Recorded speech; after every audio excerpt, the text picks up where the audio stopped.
Au bout de cette route, à plus d'1 heure de voiture de Tianjin, la ville de Teda se dévoile.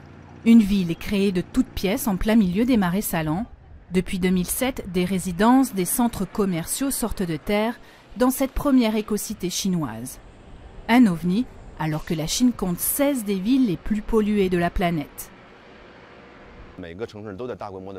Chaque ville chinoise s'étend de plus en plus et se construit, que ce soit en termes d'habitants ou de croissance économique. On a besoin de beaucoup plus de terrain.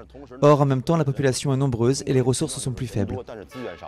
Né d'une collaboration entre les gouvernements chinois et singapouriens et cofinancé par des entreprises privées, Teda s'étendra en 2020 sur 30 km² avec des panneaux solaires fournissant 9 MW d'électricité, des transports en commun verts, un recyclage des déchets et de l'eau potable au robinet dans un pays où 70% des rivières sont polluées.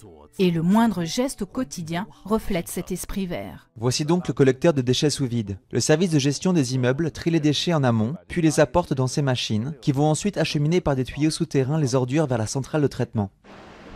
Une écocité ambitieuse qui devrait coûter dans les 30 milliards d'euros et abriter à terme 350 000 habitants. Pour l'instant, Teda ne compte que 60 familles. La ville n'a pas encore d'école ou d'hôpital, mais cela ne décourage pas les pionniers de l'écocité. Xie Kai s'est installé ici il y a 4 mois avec sa femme et son bébé. À Teda, le prix du mètre carré est quasiment le même qu'à Tianjin, 1 500 €. Et comme Xie Kai a participé à la construction de la ville, il a pu acheter son appartement à un prix préférentiel. Mais l'écologie n'est pas sa priorité. L'éducation et le transport sont 2 points forts ici. On est près de Pékin qui est à 100 km seulement. Et puis Tianjin est une grande ville autonome administrative où il y a une bonne offre en matière d'éducation. Une attitude qui n'est encore que celle de nombreux Chinois, pour qui l'écologie reste une préoccupation de riches. Mais face à la pollution qui empoisonne la Chine, les écocités réussiront peut-être à s'imposer comme les villes de l'avenir.